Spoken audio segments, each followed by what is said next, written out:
Iya. Baru Nanti terrecord. direkam khusus dia punya doa. Minta maaf saya lupa pencet record. Jadi jangan kaget Bapak Ibu nanti kalau menerima rekamannya tidak ada doa buka, ini kesalahan saya karena saya lupa. Baik, kita akan segera memulai pelajaran kita yang ke-9 yaitu gereja dan pendidikan. Nah, ini diharapkan para dosen hadir, guru-guru hadir nih Pendeta. Tadi sudah diumumkan di AYLA yaitu Asosiasi Dosen bahwa ini bagus cocok untuk para guru pelajaran sekolah Sabat ini. Dan yang akan membaca Alkitab nanti Bapak Heri Kurniawan dan Ibu Monika Mangoal akan membaca Alkitab secara bergantian. Baiklah, Pendeta Kuntaraf boleh segera dimulai. Baik, shalom dan selamat sahabat saudara-saudara sekalian di Indonesia ataupun juga ada yang saya lihat dari California. Luar biasa jam 4 pagi di sana. Ya. Dan selamat sahabat untuk semuanya. Ya, oh ya, di nampak Bapak Darwin Apitupulu. Ya, kita senang ada Bapak Nadeak ya. Sekarang di Jakarta ya, dari Bandung ya. Kemudian kita lihat juga ya dari saya lihat pendeta-pendeta dari Bali, dari mana-mana. Dan juga dengan sendirinya semua guru-guru sekolah Sabat yang ada, kita senang akan belajar, kita punya pelajaran bersama-sama. Oke, saya lihat sudah 110 orang yang ikut, dan kalau Sabat yang lalu saya lihat ada 235 orang, mungkin sebagian akan bergabung sebentar. Kita akan coba teruskan pelajaran dan saya akan coba share screen. Oke.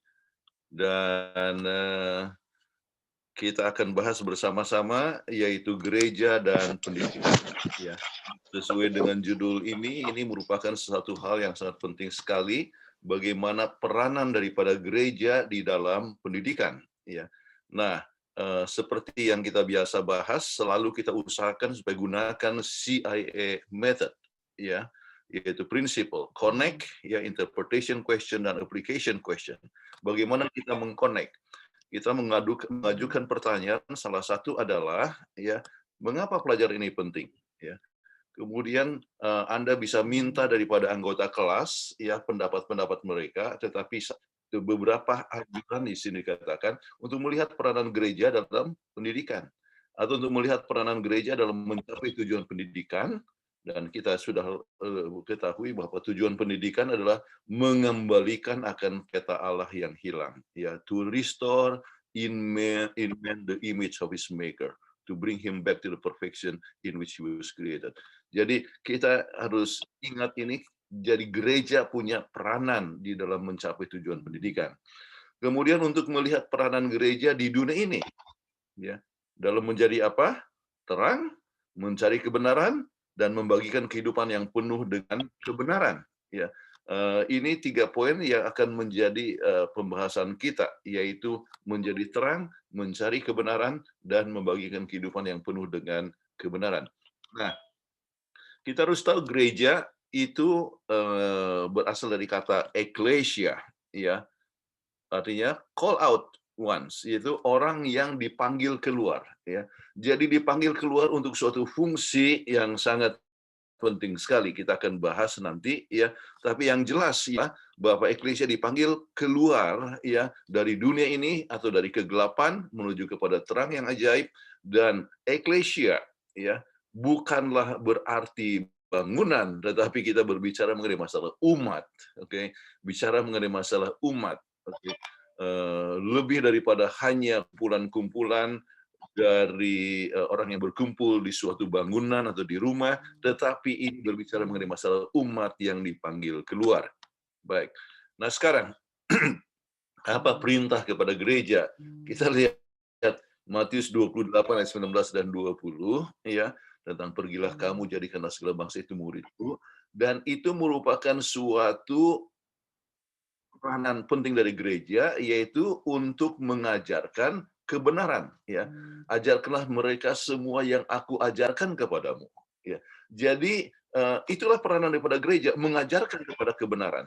Kemudian, ya, maksudnya kita mengajarkan dengan segala macam cara, bukan? Melalui buku-buku, majalah, radio, TV, internet, atau melalui sekolah gereja, atau melalui sekolah, ataupun rumah tangga kita masing-masing, mengajar orang untuk mengenalkan Yesus, atau mengajarkan apa yang Yesus ajarkan dan hidupkan. Ya, jadi peranan daripada gereja itu adalah satu perkara yang sangat penting sekali. Nah, sekarang kita masuk kepada interpretation question, ya. Apa yang Alkitab katakan tentang pelajaran ini? Nah, kita berikan 3 poin yang sangat penting dari semua pelajaran sepanjang minggu, ya. Jadi yang pertama adalah dipanggil untuk hidup sebagai terang, ya. Jadi dipanggil untuk hidup sebagai terang, kemudian dipanggil untuk mencari kebenaran atau membawa kepada kebenaran. Kemudian dipanggil untuk membagikan hidup kita. Sebab kembali, ya, saya pernah singgung, ya, we cannot give what we do not have. Kita tidak bisa memberikan apa yang kita tidak miliki. Jadi kecuali kita memiliki Kristus, maka kita tidak bisa membagikan Kristus kepada orang lain. Kecuali kita mempunyai pengalaman, ya, pertobatan, kita tidak hanya suka untuk mengajak orang untuk mempunyai suatu pertobatan. Oke. Nah, sekarang dipanggil untuk hidup sebagai terang, ya. Apa arti gereja? Kita sudah tadi eklesia, orang yang dipanggil keluar. Untuk banyak orang menganggap bahwa gereja itu adalah tempat berbakti. Atau sebagian katakan tempat diskusi Alkitab, atau mungkin juga tempat sakit hati. Sebab orang sakit hati dan tinggalkan gereja, kenapa? Sebab dia di hatinya disakiti. Atau tempat gosip, ya. Kita harus ingat, ya, gereja, ya, adalah eklesia, umat yang dipanggil keluar dari dunia yang gelap ini untuk membawa terang, ya. Oke, siapakah terang yang benar ini? Kita mulai baca beberapa ayat Alkitab, Yohanes 1 ayat 6 dan sampai 9. Apa ini? Yohanes Harry pasal tadi? 1 ayat yang ke-6 sampai dengan ayat yang ke-9. Datanglah seorang yang diutus Allah, namanya Yohanes. Yang ke-7, ia datang sebagai saksi untuk memberi kesaksian tentang terang itu, supaya oleh dia semua orang menjadi percaya. 8, ia bukan terang itu, tapi ia harus memberi kesaksian tentang terang itu. 9, terang yang sesungguhnya yang menerangi setiap orang sedang datang ke dalam dunia. Terima kasih. Jadi ini bicara tentang Yohanes itu, dia bukan terang itu, tetapi harus membawakan kesaksian tentang terang itu, ya. Ini berbicara mengenai masalah Yesus Kristus. Kita lihat di dalam Yohanes 8 ayat 12. Siapa yang baca? Wanita. Oke. Yohanes 8 ayat 12. Maka Yesus berkata pula kepada orang banyak, katanya, "Akulah terang dunia. Barang siapa mengikut aku, dia tidak akan berjalan dalam kegelapan, melainkan ia akan mempunyai terang hidup." Terima kasih. Jadi akulah terang dunia. Jadi berbicara tentang siapa? Tentang Yesus, ya. Dan yang mengikuti Yesus, dia tidak akan berjalan di dalam kegelapan, melainkan dia mempunyai terang hidup. Oke. Kemudian kita coba lihat lagi kepada ayat yang berikut dari Matius 5 ayat 14 sampai 16. Pak Heri. Matius Heri. pasal 5 ayat yang ke-14 sampai dengan ayat yang ke-16. Matius 5 ayat 14 ya. Matius 5 ayat 14. Baik, kamu Kok bisa adalah baca di terang slide? dunia. Kota yang terletak di atas gunung tidak mungkin tersembunyi. 15. Lagi pula orang tidak menyalakan pelita, lalu meletakkannya di bawah gantang, melainkan di atas kaki dia, sehingga menerangi semua orang di dalam rumah itu. 16. Demikianlah hendaknya terangmu bercahaya di depan orang, supaya mereka melihat perbuatanmu yang baik dan memuliakan Bapamu yang di surga. Terima kasih. Jadi tadi katakan Yesus adalah terang. Kemudian Yesus katakan kepada murid-muridnya, ya, atau umat yang mendengar waktu itu, ya, dikatakan kamu adalah terang dunia, ya. Bagaimana sedangkan Yohanes bukan terang itu. Jadi apa yang dimaksudkan dengan kamu adalah terang dunia? Ya, ya semua umat, ya kita semua manusia adalah dalam kegelapan. Kita tidak punya terang, tapi kita bisa merefleksikan akan terang daripada Yesus. Sama seperti bumi ini atau bulan kan tidak punya terang, tetapi merefleksikan akan terang dari matahari. Ya. Demikian juga kita bumi ini bisa merefleksikan akan terang dari bumi, bisa merefleksikan terang dari matahari. Maka kita semua yang semula adalah dalam kegelapan bisa merefleksikan terang daripada Yesus Kristus. Nah, jadi dalam pendidikan, bukankah kita itu memerlukan textbook? Ya, apa textbook kita? Oh, banyak orang yang gunakan textbook sekuler. Tapi apa yang dikatakan oleh Mrs. White, ya, as educator, the Holy Scripture is without rival. Ya, jadi sebagai pendidik, Roh Kudus adalah tanpa saingan. Tidak ada yang bisa menyaingi akan Alkitab. Tidak ada yang bisa menyaingi akan Holy Scripture, yaitu Alkitab. Ya, sebagai educator. Kemudian kita dapatkan ya di dalam Mazmur 119 ayat 105 yang mengatakan firman-Mu itu adalah pelita bagi kakiku dan terang bagi jalanku.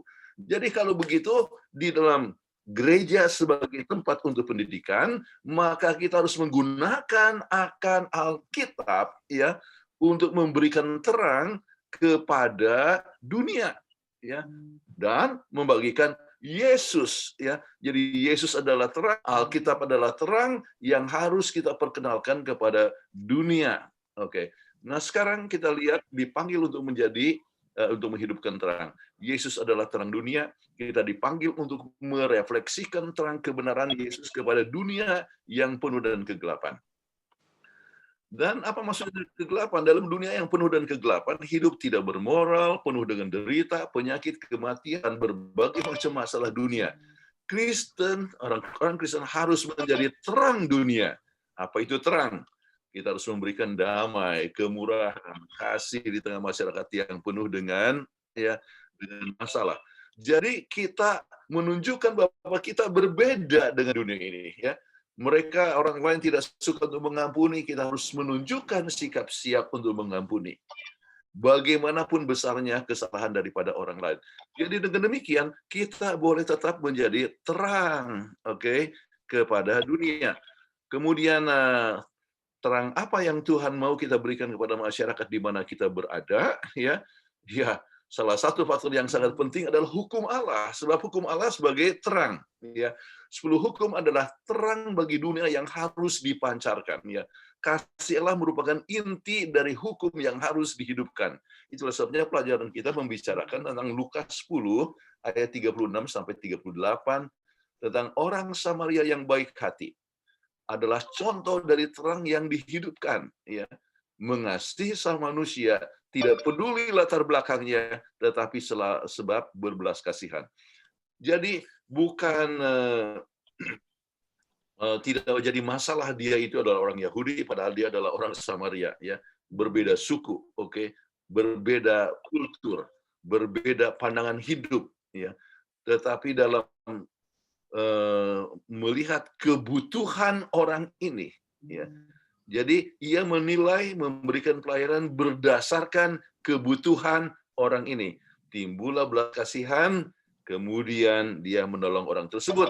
Bukan hanya menolong, dia siap untuk menjadi kotor dengan darah anak ini. Dia bersihkan, dia naikkan ke keledainya, kemudian dia bawa ke tempat penginapan dan dia kasih uang, ya. Dia kasih uang kepada orang itu. Dan ini bisa merupakan suatu lambang daripada gereja. Orang itu dibawa ke gereja, kita layani dibawa ke gereja. Tetapi bukan hanya sampai di situ. Dikatakan ini uang 2 dinar, ya. Kalau kurang nanti saya tambah lagi. Artinya apa? Orang yang masuk dalam gereja harus kita tetap bina ke rohnya, ya. Bina, bukan hanya sampai di situ saja. Oke. Jadi pendidikan Kristen, ya adalah bagaimana kita memperlakukan sesama manusia, ya.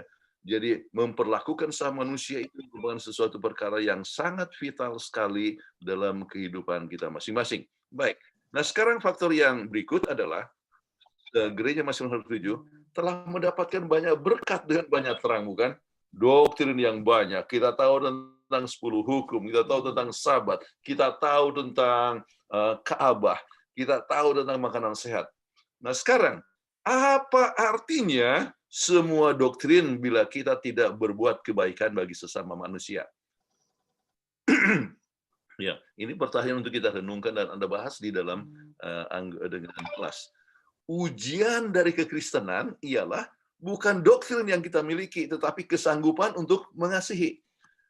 Saya harapkan saudara jangan salah mengerti tentang ini. Saya mau berikan dua hal yang berbeda. Ya, ujian daripada kebenaran adalah firman Allah. Oke, yang menentukan benar dan salah bukan orangnya, tetapi ya apakah ajarannya sesuai dengan Alkitab atau tidak. Ya, kalau orangnya bisa salah dan sebagainya. Jadi ajaran kebenaran adalah firman Allah. Namun ujian dari kekristenan ya bukan doktrin yang kita miliki, tetapi kesanggupan untuk mengasihi. Ya, jadi orang akan lihat apakah saya akan ikuti ajaran, apakah ikuti kekristenan, banyak terpengaruh kepada kita punya kehidupan sendiri. Baik, dan ini penting ya, sebut terang terakhir. The last rays of merciful light, the last message of mercy to be given to the world is a revelation of his character of love. Pekabaran yang terakhir. Sabat penting, makanan penting, tetapi dikatakan pekabaran yang terakhir ya, daripada cahaya anugerahnya. Pekabaran keramahan atau belas kasihan yang Tuhan dan yang terakhir ya untuk diberikan kepada dunia adalah apa? A revelation of his character, yaitu pernyataan daripada tabiatnya yang penuh dengan kasih. Jadi kalau begitu kita bisa lihat peranan itu penting sekali, bahwa sementara kita gereja ya mengajarkan kebenaran, maka faktor kehidupan itu peranannya sangat penting sekali. Oke. Baik, ini satu penting. Kasih adalah prasyarat agar gereja berfungsi sebagai gereja. Kalau tidak ada kasih, mungkin kita punya tanda gereja, tetapi kita bukan gereja. Ya. Kemudian mengabarkan yang benar dengan roh yang salah tidak mendukung pekabaran. Ingat kisah 16 ayat 16 sampai 19 ya. Ini adalah satu hal yang sangat menarik juga. Mungkin saya tidak masukkan, mungkin saya harus singgung ya kepada Anda ya, sebab mungkin ini menjadi suatu problema. Oke. Siapa yang baca sekarang? Ya. Kisah pasal 16 ayat 16 sampai 19.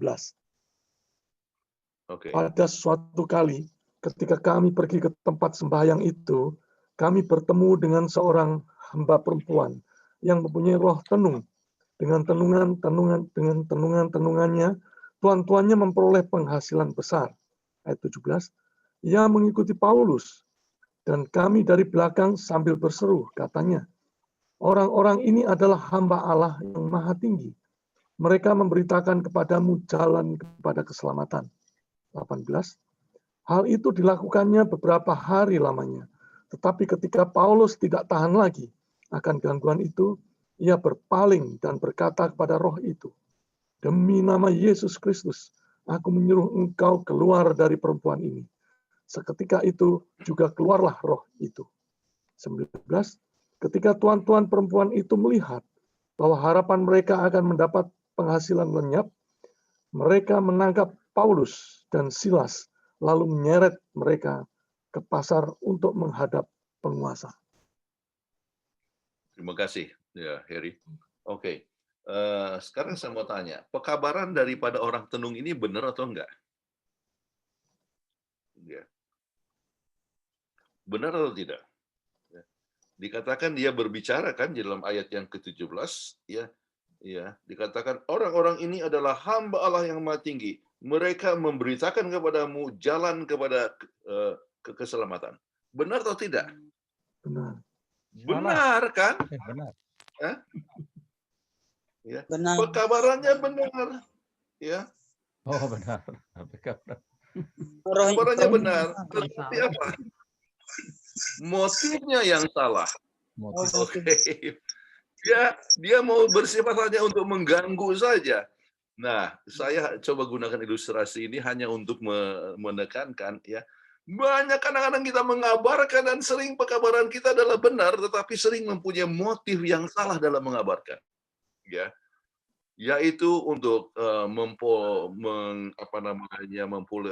membuat populer diri pribadi atau supaya dapatkan jabatan atau dan sebagainya. Kita mengabarkan ya, tetapi mempunyai motif yang salah. Ya, jadi itu yang saya coba sebutkan di sini. Penting sekali membagikan terang dengan kasih, sebab itu kita dipanggil untuk menghidupkan akan terang itu. Oke, baik. Poin yang sangat penting juga di dalam menghidupkan terang adalah untuk menjadi murid Yesus, ya. Dan ini berbicara mengenai masalah salah satu sistem metode yang lain daripada Yesus, yaitu tentang mentoring, ya. Kemudian mengajar mereka untuk menghidupkan, learning by modeling, learning by doing, ya. Lukas 4:18-19 mengkhotbahkan Injil kepada orang miskin, ya, kepada orang yang lemah, kemudian orang dikatakan ini adalah satu nubuatan tentang Yesus yang diberikan oleh Yesaya, kegenapan daripada nubuatan daripada Yesaya pasal 61. Ya. Jadi bagaimana kita bisa lihat bahwa adanya unsur pendidikan diberikan di sini, yaitu murid-murid belajar dari Yesus lebih dari 3 tahun. Nah, kata murid ya dikatakan dalam Alkitab berapa kali? Disciple 256 kali dalam Alkitab. Kata Kristen hanya disebut 3 kali. Dan justru kata Kristen yang dimulai misalnya dari Antiokhia itu merupakan tadinya adalah satu ejekan. Ya, satu ejekan ya akhirnya dipakai, inilah orang Kristen ya, itu pengikut Yesus ya. Dulu itu dipakai sebagai suatu ejekan. Tetapi kata Kristen dipakai 3 kali dalam Alkitab, tetapi kata disciple 256 kali. Ya. Nah sekarang, ya apa artinya Kristen? Apa artinya murid? Mungkin dikatakan di situ, kalau kita lihat kadang-kadang kamus, ya dikatakan apa artinya Kristen? Ya seorang yang percaya kepada Yesus, oke? Seorang yang percaya kepada Yesus. Tetapi apa artinya murid? Ya, seorang yang belajar keahlian dari gurunya supaya dia bisa ajarkan kepada orang lain. Nah, kita dipanggil bukan hanya sebagai orang percaya. Ini yang saya punya tekanan. Jangan lupa kita bukan hanya sebagai orang percaya kepada Yesus, kita dipanggil untuk menjadi murid, ya, to be disciple. Ya, Yesus harus diperkenalkan oleh murid-muridnya, ya. Murid-murid memperkenalkan Yesus kan. Kita semua adalah murid-murid Yesus, kita harus memperkenalkan Yesus, ya. Dan ingat, kalau berbicara tentang murid, bukan hanya 12 murid, tetapi semua orang yang percaya akan ajaran Yesus. Ini adalah satu perkara yang sangat penting untuk kita ingat, ya. Kadang-kadang ya gereja-gereja ini, ketua-ketua jemaat, saya lihat banyak ketua-ketua pendeta-pendeta di sini, bagaimana buat KKR, oke. Kemudian sesudah buat KKR, kita senang baptisan, ya, baptisan. Sesudah itu bagaimana? Apa yang terjadi sesudah baptisan? Ya. Wah, saya dibaptiskan ya tahun 26 September tahun 1964 di Gereja Naripan. Waktu itu yang dibaptiskan dengan saya 26 orang, ya. Dan saya tidak tahu yang 25 sekarang itu. Ada juga ya yang dibaptiskan ya jumlah yang banyak, ya. Anda mungkin kegiatan buat KKR ya ratusan, ya. Saya pernah buat acara, saya lihat di sini ada dari Sabah, ya. Saya buat di Goshen 269, ya. Jadi itu baptisan, ya. Kita menjadikan mereka sebagai apa? Orang Kristen atau Advent, tetapi belum menjadikan mereka sebagai murid, ya.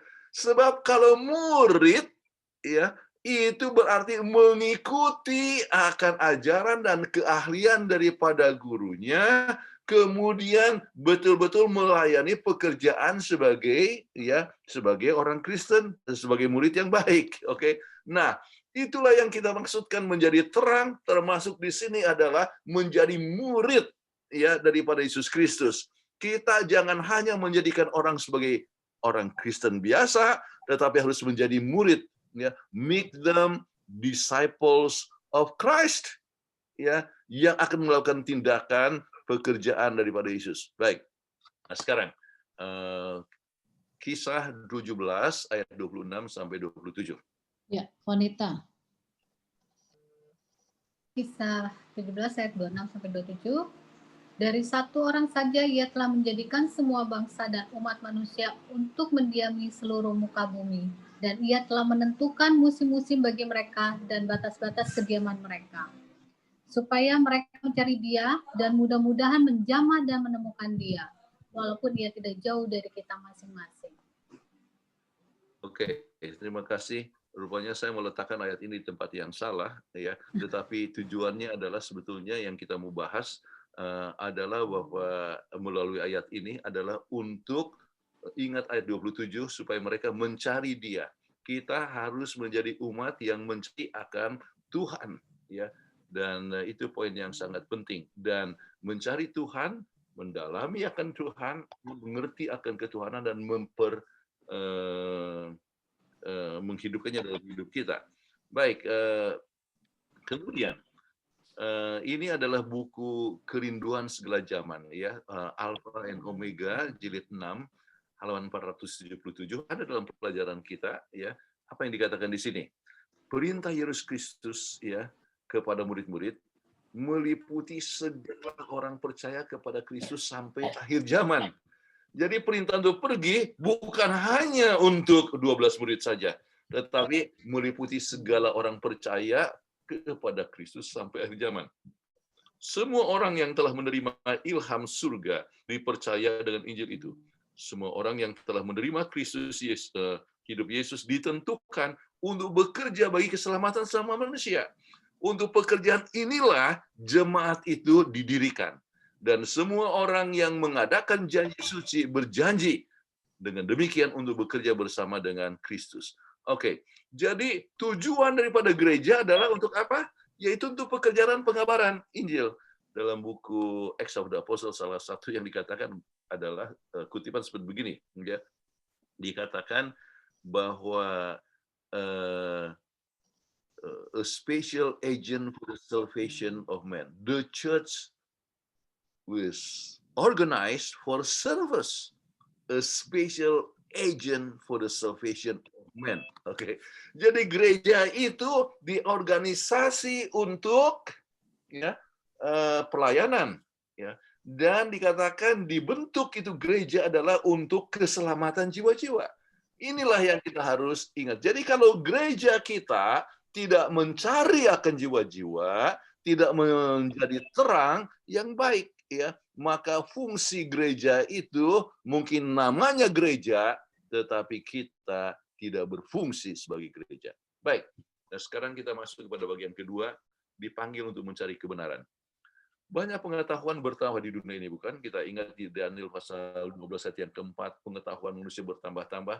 Dengan demikian, dalam kebenaran kita pun harus mencari akan kebenaran untuk menggali lebih banyak kebenaran.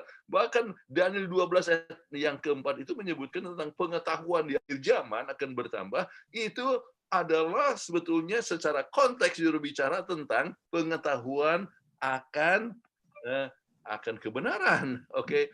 Dan Tuhan menanamkan rasa ingin tahu, dan ingin tahu adalah langkah yang penting. Baik, kita coba lihat siapa punya bagian sekarang untuk baca, Heri, Pengkhotbah 3 ayat 11. Pengkhotbah pasal 3 ayat 11. Ia membuat segala sesuatu indah pada waktunya. Bahkan ia memberikan kekekalan dalam hati mereka. Tapi manusia tidak dapat menyelami pekerjaan yang dilakukan Allah dari awal sampai akhir. Oke, jadi sesuatu yang indah pada waktu memberikan kekekalan. Apa artinya? Tuhan menanamkan dalam diri kita. Ya. Nah, kekekalan. Apa artinya daripada kekal?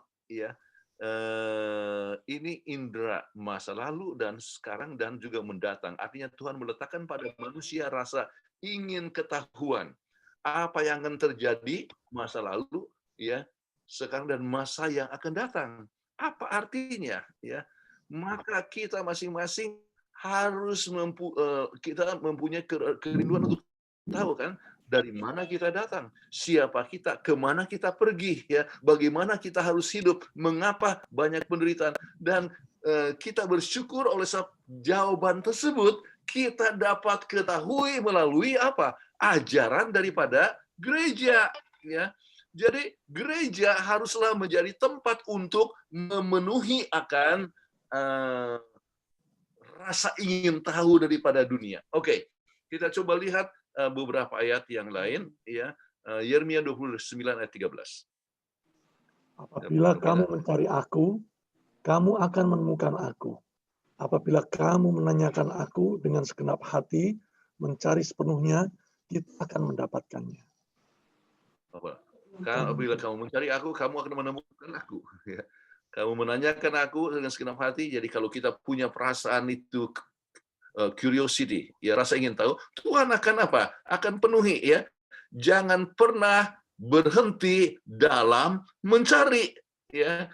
Jadi kita, ya, kelompok yang sudah di atas umur 70-an tahun ini, ya, kita akan tetap apa? Harus tetap mencari, ya. Kita harus tetap mencari, kita tetap harus belajar mendapatkan lebih banyak lagi pengetahuan daripada kekekalan, ya. Kita ingat Matius 7:7, kan, kalau kita apa? Mencari, kita akan mendapat, ya. Ya. Jadi kalau kita mengetuk pintu, kita akan dibukakan, ya. Jadi itu berarti bahwa satu hal yang sangat penting sekali kita untuk tetap mencari akan kebenaran, dan gereja harus siap untuk memberikan jawab kepada semua pertanyaan tersebut. Oke, ini sudah dibaca, rupanya saya tadi Novita sudah baca, ya, tetapi ini maksudnya yang saya katakan tentang supaya kita mencari Dia. Oke, kemudian apa itu kebenaran? Ya, kita lihat Yohanes 14 ayat 6. Yohanes 14 ayat yang ke-6. Akulah jalan dan kebenaran dan hidup. Tidak ada seorang pun akan datang kepada Bapa kalau tidak melalui aku. Oke, sementara gereja harus memenuhi kebutuhan orang yang mencari kebenaran, ya, maka itu berarti kita harus memperkenalkan siapa? Yesus, sebab dikatakan akulah jalan dan kebenaran, ya, dan hidup, ya. Kita harus mengenalkan Yesus. Oke, kalau tidak salah bagian Novita yang baca, ya. Yohanes 17 ayat 17. Yohanes 17 ayat 17. Kuduskanlah mereka dalam kebenaran, firman-Mu adalah kebenaran. Jadi oleh sebab kebenaran itu adalah firman Tuhan, kita harus, ya, gereja harus mengajarkan akan firman Tuhan. Oke. Itu penting sekali. Kemudian Mazmur 119 ayat 30, ya, Heri. Mazmur 119 ayat yang ke-30. Aku telah memilih jalan kebenaran, telah menempatkan hukum-hukum-Mu di hadapanku. Jadi apa itu kebenaran? Itu adalah hukum-hukum-Mu, ya. Jadi itu adalah hukum-hukum Tuhan. Kalau begitu, maka gereja mempunyai suatu peranan yang sangat penting untuk mengajarkan akan hukum Tuhan, sebab hukum Tuhan adalah kebenaran. Jadi kita lihat penggunaan kata kebenaran berlaku untuk Yesus Kristus, ya. Kita berlaku untuk firman Allah, berlaku untuk hukum Allah. Itu yang harus diajarkan oleh gereja. Oke, peranan gereja memberikan jawab kepada pertanyaan dunia ini. Ya, sering kita terlalu cepat memberikan jawaban dan mengharapkan orang akan terima, ya, padahal orang belum terlalu siap. Makanya perlunya waktu untuk berpikir. Ini kalau orang berbicara mengenai masalah istilahnya itu the law of the mind, ya, hukum daripada pikiran ini begini. Kalau ide baru datang, ya, maka ada stres dalam pikiran. maka stresnya itu harus diperjelas sampai tidak ada pertanyaan dan itu terang itu diterima, baru kita bisa memberikan terang yang baru, ya, atau ajaran yang baru. Setiap ajaran yang baru harus dicerna lebih dahulu, baru orang itu bisa ya menerima atau terbuka untuk suatu terang yang baru. Nah, ada orang yang bilang luar biasa, saya mengajarkan 28 doktrin dalam 2 jam. Ya. Semua doktrin diberikan dalam waktu 2 jam. Apa yang terjadi? Apa orang itu menerima kebenaran? Tidak. Ya. Kita hanya mau coba memberikan kita punya pengetahuan, ide, tetapi orang tidak bisa sanggup untuk mencernanya. Akhirnya apa yang terjadi? Orang bisa membenci akan ajaran dan membenci orang yang mengajarnya. Ya. Itulah sebabnya kita memerlukan waktu supaya orang itu dapat bertumbuh dalam pengetahuan. Baik, sekarang kita masuk kepada dipanggil untuk membagikan hidup kita. Oke, kita dipanggil untuk berbagi melalui apa? Karunia rohani masing-masing. Namun yang paling mendukung adalah kehidupan kita masing-masing. Ingat saya pernah kutip tulisan daripada Franz of Assisi, apa yang dia katakan? Ya, preach the gospel. If necessary, use words. Ya, jadi khotbahkan Injil kalau perlu pakai kata-kata. Apa maksudnya? Franz Assisi percaya bahwa hidup kita ya adalah satu khotbah. Ya, kemudian sering sesudah khotbah diperlukan juga kata-kata kita. Nah, jadi yang paling mendukung adalah kehidupan kita masing-masing. Jadi menjadi terang, menghidupkan terang, itu berbicara kita mempunyai suatu kehidupan yang penuh dengan kasih, bukan hanya mengajarkan pengetahuan. Oke, alright. Sekarang kita masuk kepada ayat hafalannya. 1 Tesalonika 2 6 sampai 8. Oke. Nita. Siapa sekarang? Nita. Nita. 1 Tesalonika 2 ayat 6 sampai 8. Juga tidak pernah kami mencari pujian dari manusia, baik dari kamu maupun dari orang-orang lain. Sekalipun kami dapat berbuat demikian sebagai rasul-rasul Kristus. Tetapi kami berlaku ramah di antara kamu, sama seperti seorang ibu mengasuh dan merawati anaknya. Demikianlah kami dalam kasih sayang yang besar akan kamu, bukan saja rela membagi Injil Allah dengan kamu, tetapi juga hidup kami sendiri dengan kamu, karena kamu telah mengasihi kami. Karena kamu telah kami kasihi. Oke. Nah, ini kita harus melihat bahwa ini adalah suatu lingkungan gereja ataupun jemaat. Oke, apakah ada pendidikan di sini? Oh iya, kita lihat suatu lingkungan pendidikan. Oke, sementara kita berkumpul bersama di gereja atau persekutuan gereja, kita dapat mengasihi ya, dan belajar satu sama lain. Ya, jadi kita memberikan kasih perhatian kepada orang lain, maka kita pun bisa mendapatkan kasih ya dan juga mendapatkan kasih ya, dan itu satu perkara yang sangat penting. Kemudian ingat, tujuan pendidikan adalah mengembalikan gambaran Allah yang hilang, tabiat Allah yang penuh dengan kasih ya. Jadi dengan kasih satu sama lain dalam persekutuan jemaat, maka kita dapatkan proses pendidikan untuk membentuk akan gambaran Allah yang hilang. Yang ingat, yang kita akan bawa ke surga hanya telah tabiat. Oke, jadi peranan daripada tabiat itu begitu penting sekali, ya, yaitu tabiat Yesus atau kasih di dalam jemaat. Sebab inilah yang memberikan satu kuasa di dalam penarikan jiwa. Jadi, kembali, gereja adalah tempat diskusi untuk membicarakan terang, pengetahuan tentang terang, dan membagikannya kepada orang lain. Ya, jadi terang itu harus dibagikan kepada orang lain. Jadi peranan gereja bukan hanya memberikan ajaran dan kebenaran.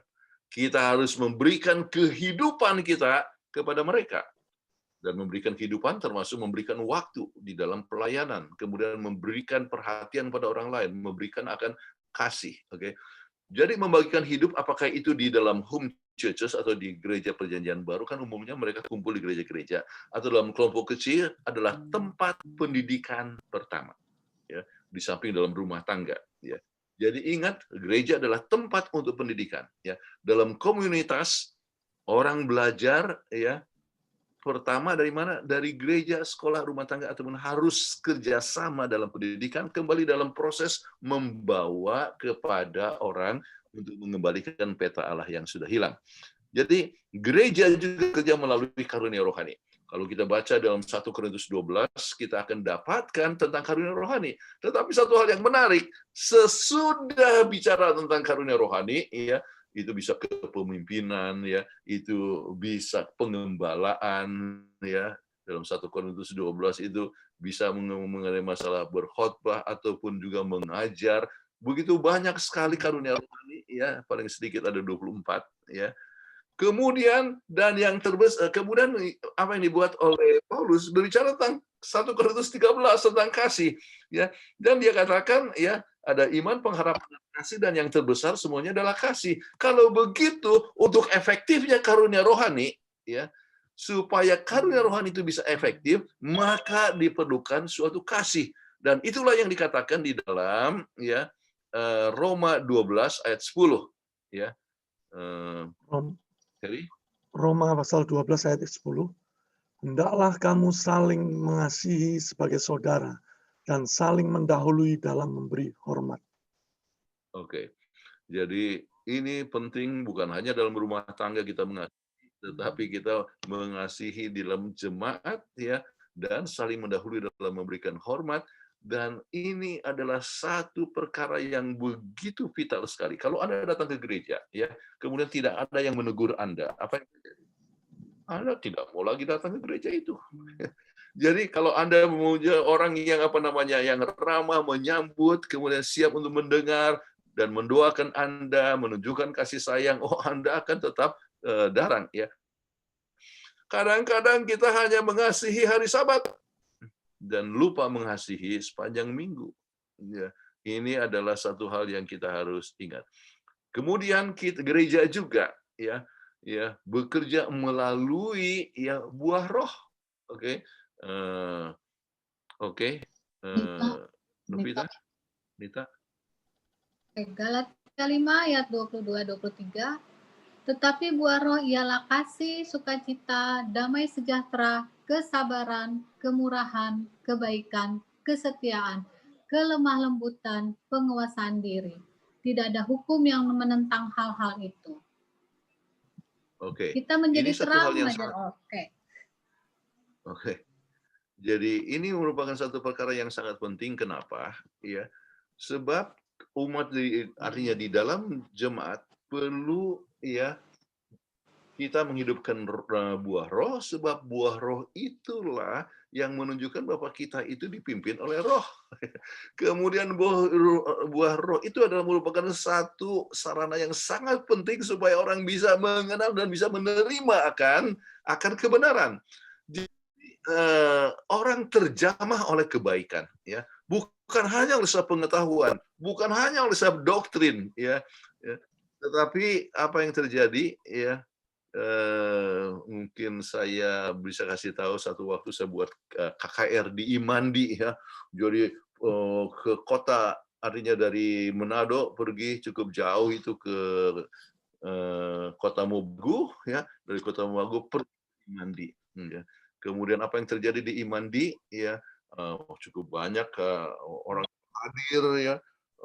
Kemudian salah satu adalah seorang ibu, ya, saya lihat mukanya muka Chinese, dia selalu datang dengan mobilnya, kemudian dia memperhatikan terus, ya, buka ayat. Jadi sampai kepada hari terakhir, ya, hari Jumat, ya, sebelum baptisan, kami undang beberapa pendeta melawat dia. Kemudian pada saat dilawat, ya, saya katakan, terima kasih Ibu selalu senang untuk datang. Oh ya, kami senang sekali, kami belajar banyak, bagus sekali. Apakah ada pertanyaan? Oh tidak. Apakah bisa menerima akan ajaran? Oh ya, saya senang sekali, ya. Kalau gitu siap untuk baptisan besok, ya. Oh enggak, ya. Enggak. Terus saya tanya lagi, coba review dia punya doktrin, ya. Apakah jelas Alkitab sebagai firman Allah? Oh jelas. Ya, ada pertanyaan? Tidak ada. Jelas Yesus adalah juru selamat? Oh iya jelas. Ada pertanyaan? Tidak ada. Kita review, ya, coba menggunakan semua ilmu tentang membawa orang ambil keputusan, ya. Semua jelas dan tidak ada pertanyaan. Terus saya tanya, Apa yang menghalangi ibu untuk dibaptis besok? Tiba-tiba dia mulai mencucurkan air mata. Dan apa yang dia katakan? Ya, waktu suami saya tinggal saya, ya, pergi kepada wanita lain, ya, maka anggota gereja Pantai Costa yang melawat saya, mendoakan saya, menguatkan saya. Sekarang, ya, saya betul melihat kebenaran, ya, dalam perjalanan KKR dari malam ke malam. Namun saya tidak bisa, tidak sampai hati meninggalkan mereka yang begitu mengasihi saya pada saat saya sedang bersedih sekali saat ditinggal oleh suami. Inilah yang telah terjadi. Ya, kalau saja umat Advent sudah cukup berkebaikan, ya, kepada mereka pada saat ia berada dalam masa krisis, maka akan lebih mudah menarik jiwa. Jadi inilah makanya buah roh, ya, kasih, sukacita, damai, sejahtera, kemuliaan, kebaikan, kesetiaan, kelemah lembutan, penguasaan diri, kita harus tunjukkan, ya, merupakan satu kesaksian kepada orang lain. Lebih mudah orang untuk menerima akan kebenaran. Jadi kembali, kita menjadi terang, mengajarkan dan menunjukkan kebenaran dengan roh, dengan buah roh, dan kasih adalah yang terpenting. Oke, kesimpulan dari semua ini, metode yang dibuat oleh Yesus, dia bertanya, kan satu metode yang penting untuk menggali terang, ya, supaya orang mempunyai perasaan rasa ingin tahu. Kemudian Yesus juga menggunakan ilustrasi perumpamaan, ya. Misalnya dia berikan dalam pelajaran kita ini ialah mengenai perjalanan dari seorang dari Yerusalem ke Yeriko, ya, tentang orang Samaria yang baik hati. Jadi Yesus menggunakan ilustrasi, ya. Kemudian Tuhan Yesus juga melakukan satu, yaitu melakukan, yaitu doing, oke, modeling, ya, satu metode untuk menghidupkan, ya, mengajar kepada kita masing-masing untuk betul-betul menghidupkan ajaran kita. Jadi Yesus menggunakan ketiga metode ini saat di dunia ini. Demikian juga gereja perlu untuk menggunakan ketiganya. Sebab itu kita ada acara sekolah sahabat untuk apa? Orang bisa belajar, oke. Segala pertanyaan dapat dijawab melalui pelajaran sekolah sahabat. Khotbah, ya, menggunakan cerita khotbah, kemudian ilustrasi dan sebagainya. Terus pelayanan perorangan, doing something, pengalaman PP kita harapkan bukan hanya teori, tetapi pengalaman untuk menyaksikan apa yang telah dibuat di dalam menarik akan tersebut. Oke, jadi ini satu hal yang kita harus buat. Nah, kemudian kesimpulan, nah, tadi itu nomor 1. Gereja menjadi tempat pendidikan. Bila dialog murni dilakukan dan orang belajar dari satu sama lain. Kita belajar dari satu sama lain, bukan hanya dari pendeta juga harus belajar dari anggota. Oke, kita belajar satu sama lain. Gereja adalah tempat pendidikan dalam mengembalikan gambaran Allah. Dan gambaran Allah yang sangat penting kita sebutkan, the last message of mercy to be given to the world adalah apa? The revelation of his character of love, ya, yaitu pernyataan daripada tabiatnya yang penuh dengan kasih. Itulah yang harus dibentuk dalam diri kita. Kemudian gereja haruslah menjadi terang, menunjukkan kasih, menyampaikan kebenaran, dan menyampaikan kehidupan kita. Kehidupan kita. Ya, jadi kita adalah orang yang berubah, bisa membawa orang untuk jadi berubah. Nah, aplikasi kesaksian apa yang kita buat untuk orang-orang sekitar kita? Ini pertanyaan, ya. Apa, ya, kesaksian apa yang kita buat, ya, untuk orang-orang sekitar kita? Apakah gereja kita telah menjadi pusat pendidikan untuk setiap keluarga, anggota jemaat, masyarakat sekitar, dan mereka yang cari kebenaran? Ya. Jadi untuk anggota jemaat, ya, misalnya pertumbuhan kerohanian, ya, artinya rumah tangga yang lebih baik, supaya rumah tangga kita itu jangan ada permasalahan. Makanya kita punya program sekarang, Obsesi Hati, setiap hari Senin. Mudah-mudahan saudara bisa ikuti selalu juga. Obsesi Hati untuk menolong rumah tangga, ya. Dan untuk hari Senin besok, judulnya adalah Mengenal Suami. Tempoh hari 2 minggu yang lalu kita bahas tentang mengenal istri, ya. Sedangkan minggu yang lalu kita bahas sesuatu sesuai dengan permintaan, apa yang terjadi kalau tanpa anak. Jadi kita coba bergantian antara judul yang diberikan oleh pemirsa dan juga judul sesuai dengan kita punya kurikulum. Jadi banyak orang yang tidak mengenal suami, ya, makanya kita akan bahas, dan itu adalah fungsi gereja supaya rumah tangga makin rukun, oke? Jadi dalam pelayanan, pelatihan untuk berjadi saksi dan sebagainya. Kemudian dengan demikian kita bisa memberikan jawab ya kepada mereka yang cari kebenaran. Pertanyaan ya, apakah saya ikut memberikan atau memecah belah? Ya. Ini satu hal yang kita perlu ingat sebab terjadi perpecahan-perpecahan. Apakah kita ikut menyembuhkan? Ya, is our church a healing, ya, or a divided church? Oke. Kadang-kadang oleh sebab kita merasa bahwa kita benar dan tidak memikirkan dengan perasaan orang lain, maka terjadi berbagai macam perpecahan. Apakah saya mendamaikan atau mengacaukan? Ya. Apakah saya guru yang mengasihi atau guru yang berpengetahuan saja?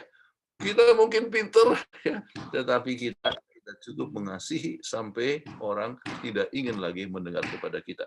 Baik, jadi ini poin-poin yang saya rasa penting. Kemudian, oh ya, dua yang terakhir ya, we are the church. Ya, God ya, making his appeal to us. Jadi Tuhan membuat dia punya appeal ya kepada kita. We are the church. Kita adalah gereja. Kemudian saya memberikan ini, pernah saya khotbahkan, makanya saya ambil ya, slide-nya. Don't just go to church, be the church. Jangan hanya pergi ke gereja, saudara-saudara. Kita ini adalah gereja. Ya, maksudnya apa? Umat Tuhan. We are the church. Ya, kita itu adalah gereja. Jadi, apakah kita menunjukkan ya akan kasih sayang, yang menguatkan ya, punya persekutuan yang sangat indah sampai orang selalu pengen datang ke gereja, ya. Ya, sekarang ini sudah berapa bulan kita tidak ke gereja, ya. Kemudian jadi saya mengajar Zoom di saya punya kelas sekolah Sabat, ya. Setiap Sabat selalu sesudah selesai ngajar, aduh kapan ya kita ketemu lagi, ya. Kapan kita ketemu lagi, ya. Kapan kita makan lagi. Kita selalu ada potluck setiap Sabat, ya, mungkin sama dengan gereja-gereja Anda juga. Baik, jadi kasih itu menimbulkan satu kerinduan kita untuk ketemu kembali, ya. Dan orang-orang yang cari kebenaran, kalau mereka lihat kasih dalam gereja, maka mereka akan datang. Tetapi kalau seandainya kita tidak punya kasih, maka orang tidak peduli. Kalau hanya knowledge, hanya doktrin, ya, maka tidak cukup kuasa, ya, dibandingkan dengan ya kasih. Jadi kasih adalah penting sekali untuk menunjukkan bahwa kita bukan hanya kenal dengan doktrin yang benar, tetapi juga mempunyai hidup yang benar. Oke, saya tidak lihat pertanyaan di dalam grup PGSSI, kecuali yang ditanyakan secara pribadi, artinya ditanyakan oleh Pendeta Togar Simanjuntak, ya, masing-masing supaya memberikan jawabnya kepada beliau.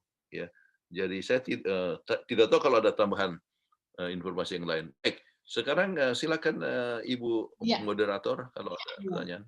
Terima kasih Pendeta Kuntaraf sudah memberikan pelajaran yang begitu baik. Di sini sudah mulai nih raise hand lagi ya Pak Lodi, ya, luar biasa nih Pak Lodi. Tapi kita akan cek dulu di chat. Ya, tadi saya dapat chat dari Ibu Cynthia bahwa Pendeta Wilson Nadeak mau bertanya atau mau menambahkan. Silakan Pak Pendeta Nadeak. Silakan. Ya, ini kawan saya ini. Ya. Dulu beliau ketua PA, saya sekretarisnya tahun 66. Ya, masih ya. Oh, tidak bisa lupa. Oh ya, ini yang kekasih Cynthia. Hanya saya yang boleh menyebut namanya. Ya, tapi sebelum jadi Nadeak dulu Cynthia kekasih soalnya. Jadi tidak bisa, itu di pikiran kita. Ya. Jadi hanya kekasih Hindadeak dia aja. Oke, pertanyaannya Pak. Eh, yang barangkali perlu kita perhatikan bahwa judulnya itu gereja dan pendidikan. Kita kaitkan ini pada waktu itu gereja belum ada. Jadi waktu Yesus mendidik murid-muridnya itu gereja kan belum ada. Gereja itu adalah orangnya gitu. Seperti yang Anda katakan pada kesimpulan tadi itu, bahwa pengertian yang berikutnya bahwa gereja itu adalah orangnya. Jadi bukan jemaatnya. Nah sekarang pertanyaannya, mengapa murid-murid Yesus tidak kunjung mengerti ajaran tentang kerajaan Allah yang sudah ada di antara mereka? Bahkan itu sampai sesudah kebangkitan pun mereka tidak mengerti tentang kerajaan itu. Mereka kembali ke pantai Tiberias dan sampai Yesus mengatakan kepada Petrus, apakah engkau mengasihi aku? Itu dikatakan sampai 3 kali. Baru sesudah itu terjadi perubahan total 180 derajat. Mereka menjadi murid Yesus yang sejati. Oke, mengapa mereka tidak mengerti kurang lebih 3 tahun itu? Ini pertanyaannya, Pendeta Bentara. Oke. Poin yang pertama ya tentang gereja. Sebelum Yesus belum ada gereja. Kemudian itulah sebabnya di dalam Matius 16 ayat 18 ya dikatakan ya dan aku ya berkata kepadamu, engkau adalah Petrus dan di atas batu karang ini aku akan mendirikan jemaatku ya, dan alam manusia ya alam maut tidak akan menguasainya. Jadi di atas batu ini, dan batu ini adalah Yesus Kristus sendiri ya. Jadi Yesus membangun akan jemaatnya mulai dengan apa? Dengan 12 orang ya. Jadi itu adalah suatu jemaat ya yang terdiri yang berdasarkan kepada Yesus, kemudian dari 12 orang menjadi 120 ya, kemudian 500, 3.000 orang dan sebagainya. Jadi itulah gereja yang perlu berdasarkan kepada Yesus Kristus ya, sesuai dengan Matius 16 ayat 18 itu. Kemudian yang kedua ya yang ditanyakan, mengapa itu tidak kunjung mengerti? Oleh sebab mereka datang kepada Yesus itu dengan motivasi yang salah. Mereka ingin untuk duduk ya di samping kiri dan kanan daripada Yesus Kristus. Mereka datang kepada Yesus, pengertian mereka tentang Mesias itu ya adalah bahwa Yesus akan datang dengan tahta Daud ya, dan membebaskan mereka daripada kuasa Roma ya. Dan ini juga yang disalah mengerti oleh Yohanes Pembaptis. Yohanes Pembaptis yang membuka jalan untuk kedatangan daripada Yesus pun tidak mengerti. Kalau kita lihat dari Start of Ages, dikatakan bahwa sama seperti murid-murid yang lain ini dalam kerinduan zaman. Maka Yohanes Pembaptis juga memikirkan bahwa Yesus akan ya datang dengan tahta Daud ya, juru selamat Mesias itu, dan membebaskan mereka dari kuasa Roma. Dan sementara waktu berlalu dikatakan dan Yesus tidak buat apa-apa terhadap dia yang di dalam penjara, maka Alkitab dalam kutipan itu dikatakan his mind become perplexed and troubled. Jadi dia jadi apa? Bingung ya, apa yang terjadi? Nah, murid-murid ini makanya waktu sesudah Yesus mati kemudian bangkit, kemudian salah satu murid masih bertanya lagi, apakah sekarang waktunya untuk untuk membangun akan kerajaan itu? Jadi mereka masih belum mengerti oleh apa. Pikiran mereka adalah pikiran kedudukan. Pikiran mereka adalah pikiran untuk kerajaan di dunia ini. Ya. Dan itulah yang mereka masih belum mudah untuk mengerti. Kalau mereka yang belajar pendidikan, ya ada satu ide dalam pikiran yang terus-terusan masuk dan susah terima ide yang lain. Itulah yang namanya selected perception. Jadi selected perception. Jadi persepsinya adalah hanya itu saja. Anda mungkin pernah ada orang-orang yang walaupun bagaimana dirubah. Persepsi begitu, ya. Nah, akhirnya sesudah Yesus naik ke surga dan sebagainya, kemudian mereka itu berdoa banyak, dan mereka langsung dapat lebih mengerti yang dimaksudkan oleh Yesus itu. Dan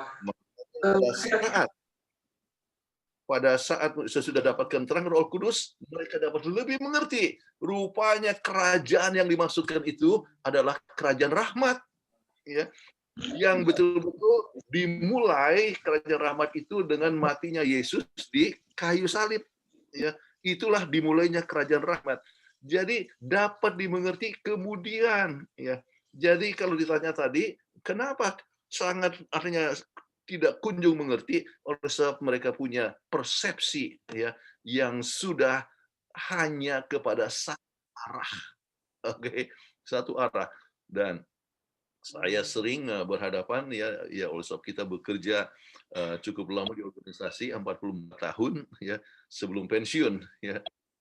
Jadi sering saya dapatkan orang yang nggak bisa rubah pikirannya ya. Kenapa? Selected perception ya. Jadi persepsi yang terseleksi kemudian mempertahankan itu pendapat dan dipikir itulah yang benar. Padahal itu adalah satu pendapat yang salah. Oke, mudah-mudahan bisa menolong. Tetapi itulah sebabnya kita harus bergantung kepada Tuhan sepenuhnya untuk dapat lebih mengerti ya akan keadaan ini. Nah, apa yang terjadi sekarang ini ya kita ini pembahasan tentang sempalan ini ya kita bahas bukan setiap hari Kamis kan kita bahas tentang sempalan. Untuk 10 sesi ya kita membahas tentang Davidian. Jadi Davidian sampai sekarang ya walaupun kita sudah bahas 10 sesi atau sudah saya ikuti mereka punya kelompok itu, mereka tetap percaya tentang kerajaan Allah harus berada di Palestina sampai sekarang. Ya, jadi susah sekali untuk menerima usulan bahwa adanya kerajaan rahmat dan kerajaan kemuliaan itu Yesus datang ya sesuai dengan Matius pasal 24 ayat 30 ya. Jadi mereka selalu pikirkan bahwa itu kerajaan itu haruslah di Palestina ya sampai sekarang ya. Nah, jadi itu kembali adalah selected perception. Susah untuk terima ide yang baru. Jadi kita perlu pertolongan Tuhan supaya kita dapat lebih terbuka pikiran kita dan Roh Kudus boleh bekerja dalam diri kita sehingga kita boleh mengabarkan sesuatu yang kita dapat lebih peka dengan suara daripada Tuhan. Tapi ada lagi pertanyaan, Pak. Ada lagi, Pak. Ada tambahkan, ya. Nadia? Bukankah Yesus itu Tuhan? Ini kan guru besar yang tahu sebenarnya persoalan itu, dan dia menggunakan banyak metode seperti perumpamaan yang memudahkan mereka untuk mengerti.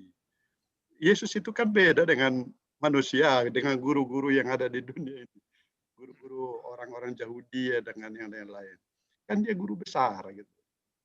Ini persoalannya di kelas sekolah sahabat itu guru-gurunya banyak tidak mengerti, tapi kalau Yesus mengerti kan tentang muridnya itu.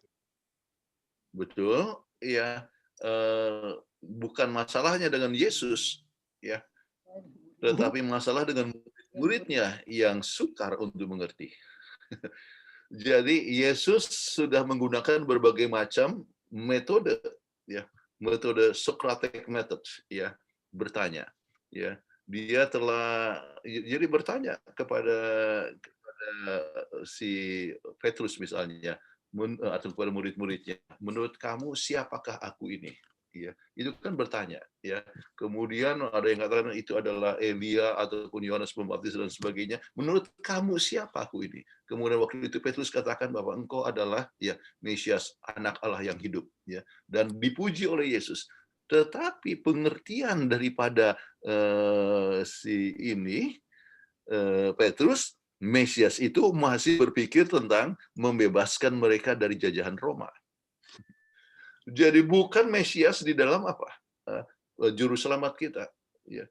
Itu masih belum mengerti. Ya.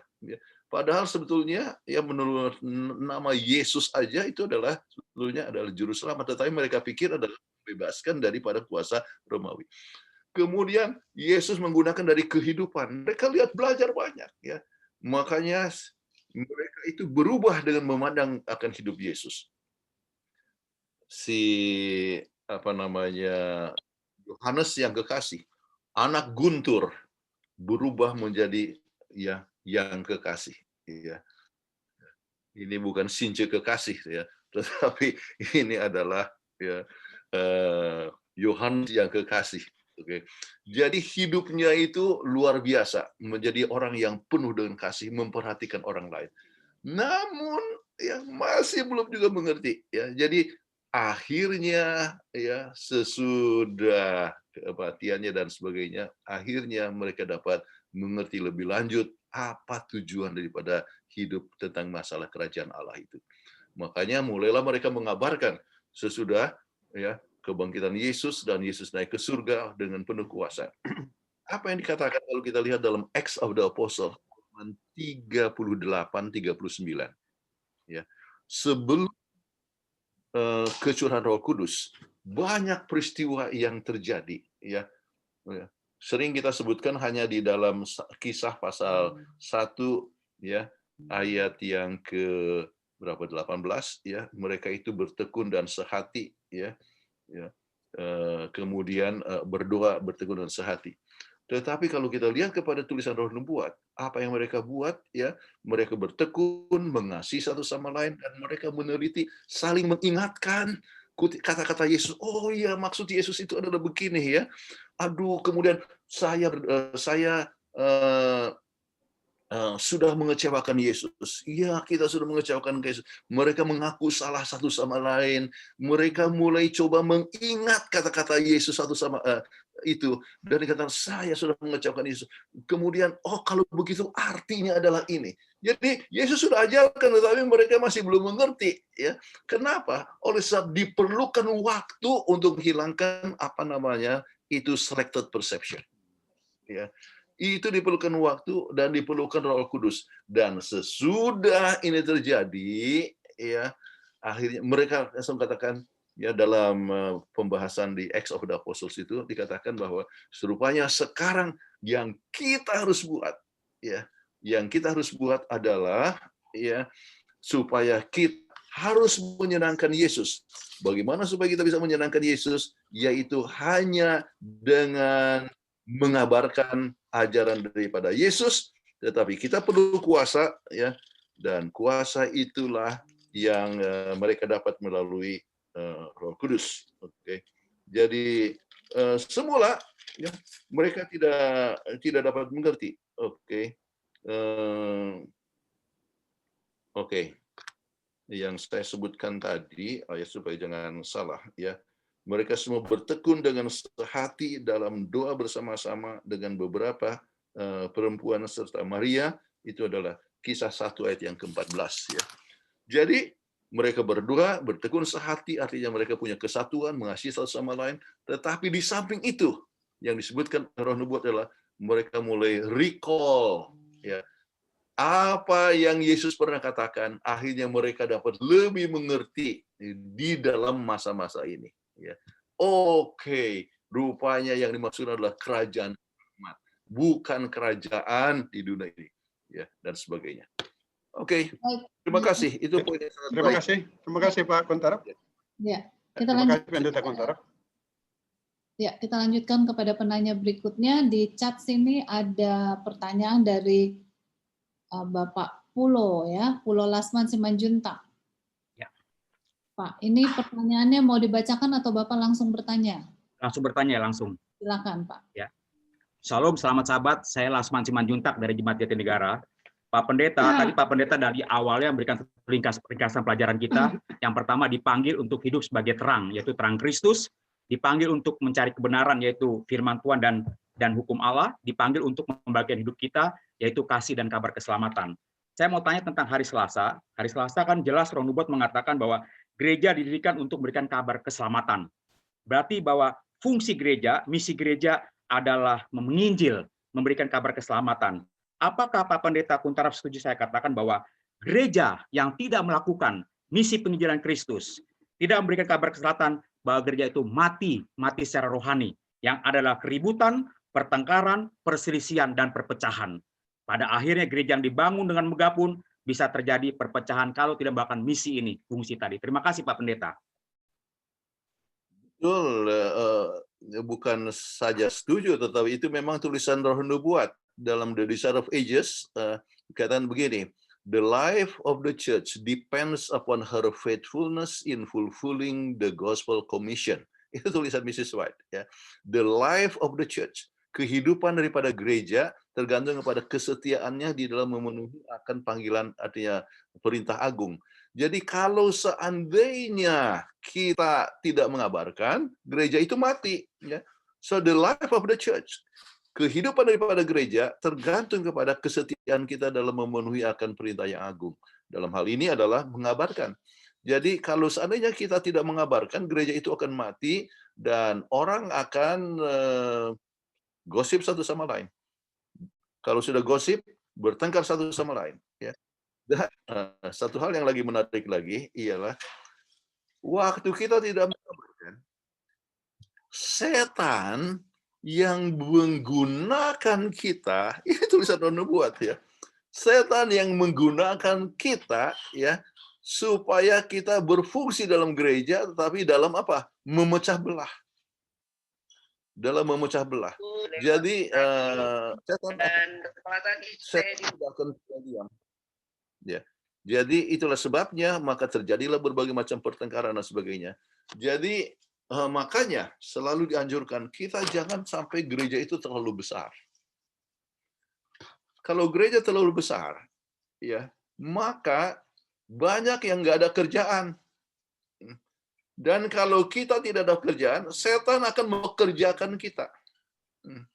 Dan bagaimana caranya? Mulai gosip satu sama lain, melihat salah-salah orang lain, kemudian terjadi berbagai macam pertengkaran dan perpecahan. Jadi kembali, ya, biarlah semua orang, ya kalau misalnya gereja itu sangat besar, harus ada kelompok kecil. Dan kelompok kecil artinya apa? Kelompok peduli disebut di Indonesia sekarang ini. Supaya orang dapat terlibat dan boleh menggunakan talentanya untuk pelayanan dan pekerjaan Tuhan. Oke?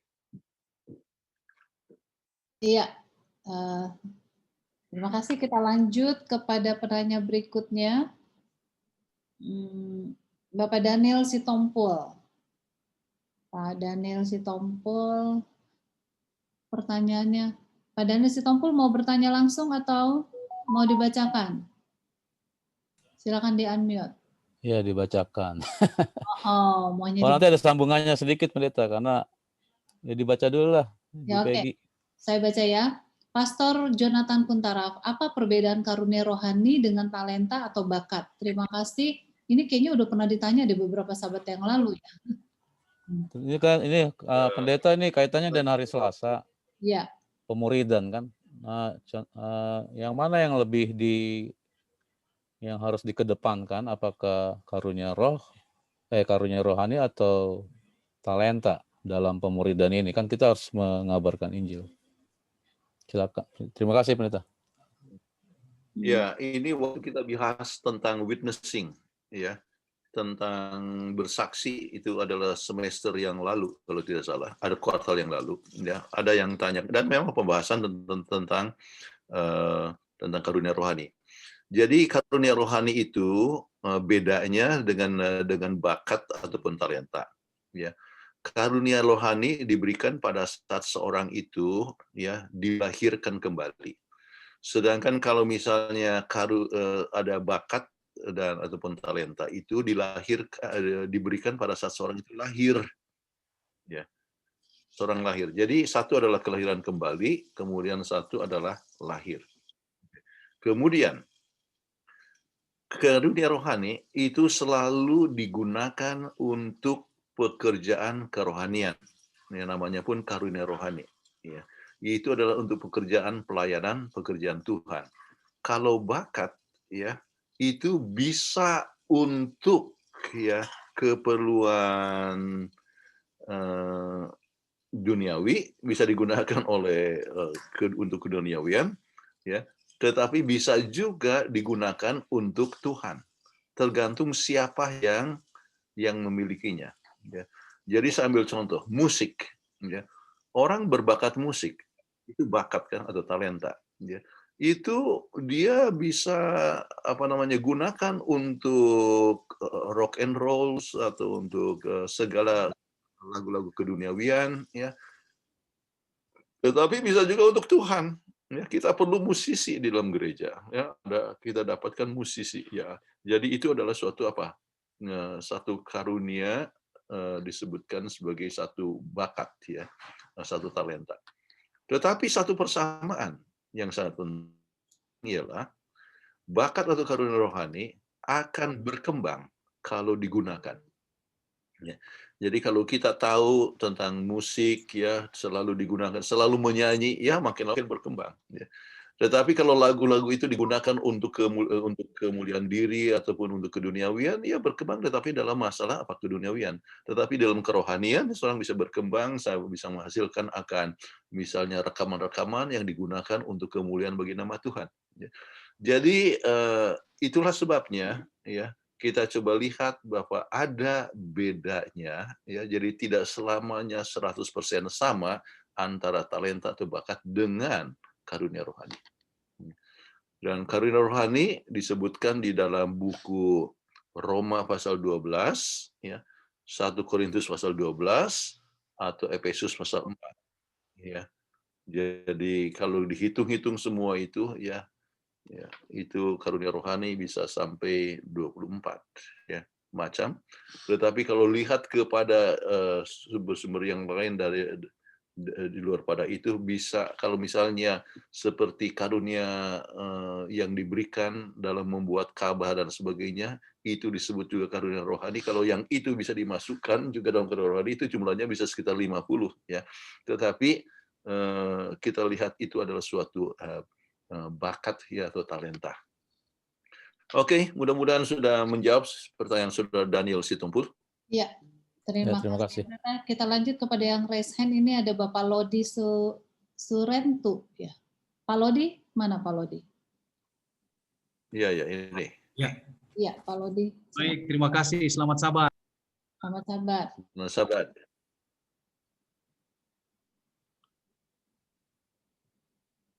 Apa pertanyaannya Pak Lodi? Belum di-unmute. Sebentar Pak Lodi. Oke, ya. Ya, di-unmute dulu. Terima kasih. Dalam pelajaran ini berbicara tentang bagaimana kehidupan umat-umat Tuhan yang berkumpul, yang disebut dengan gereja ini, dan bagaimana konsep pendidikan yang benar. Karena tujuan pendidikan yang benar adalah untuk mengembalikan peta Allah yang sudah rusak, karakter Allah yang sudah rusak.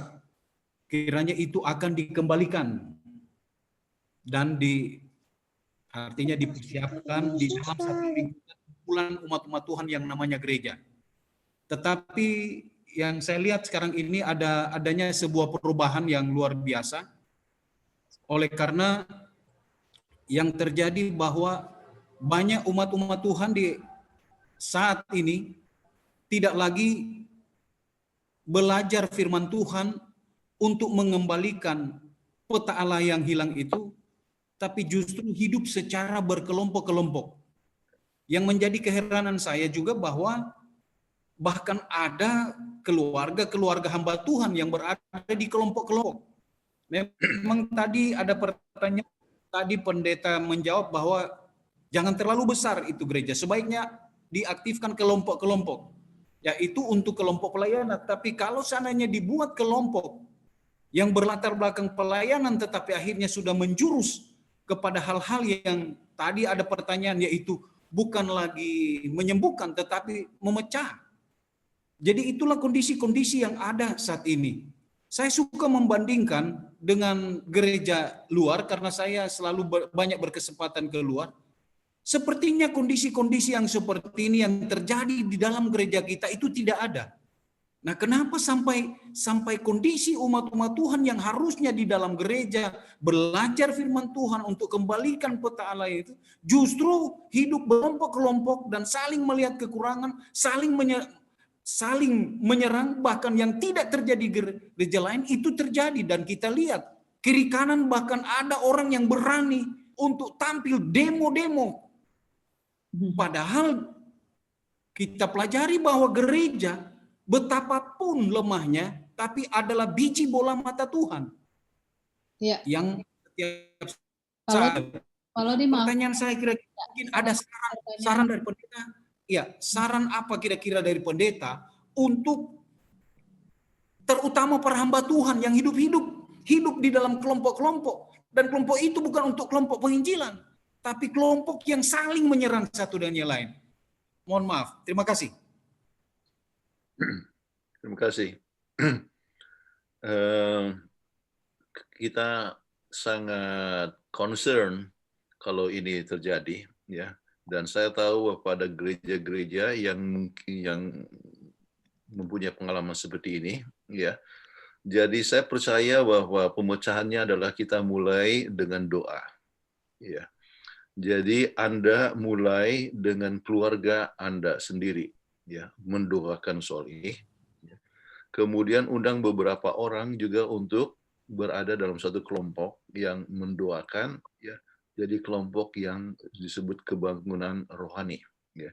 Jadi mendoakan, belajar firman Tuhan, ya, di dalam kelompok yang ada, yang Anda bentuk, ya, atau mungkin itu adalah sesuatu perkara yang sudah ada sekarang ini. Itulah gunakan Bapak Anda mempunyai suatu teladan di dalam membina kerohanian supaya semua bisa melihat perlunya akan kasih sayang Tuhan. Saya ingin sebutkan, ya, bahwa banyak orang yang tidak mengerti akan pekabaran 1888. Ya. Jadi pekabaran 1888, ya, adalah satu pekabaran di mana disebutkan kebenaran Yesus, ya, pekabaran artinya pekabaran Yesus yang menjadi kebutuhan daripada gereja kita.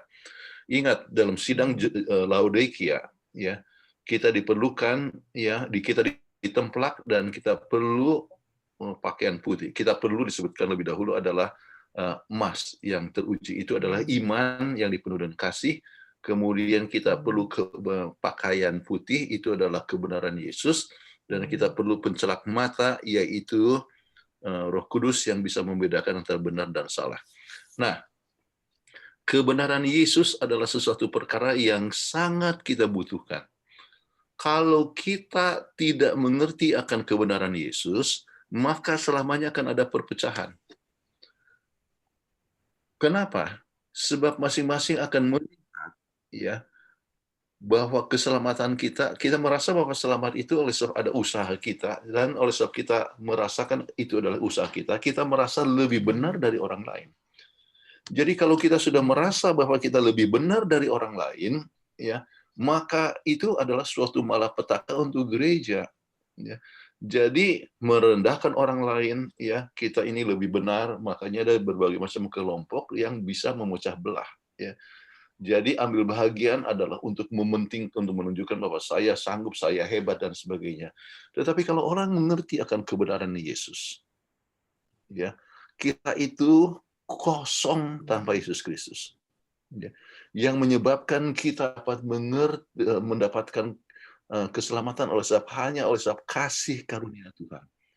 Jadi oleh sebab kita menyadari bahwa kita adalah orang yang berdosa. Ingat, lebih dekat kita kepada Yesus, kita dapat lebih merasakan bahwa kita adalah orang berdosa. Jadi kalau kita merasakan bahwa kita adalah orang berdosa, kita lebih memerlukan akan anugerah Tuhan. Kita akan lebih mengasihi akan sama manusia oleh sebab kita menyadari bahwa kita ini mempunyai nasib yang sama. Kita memerlukan akan Tuhan setiap hari.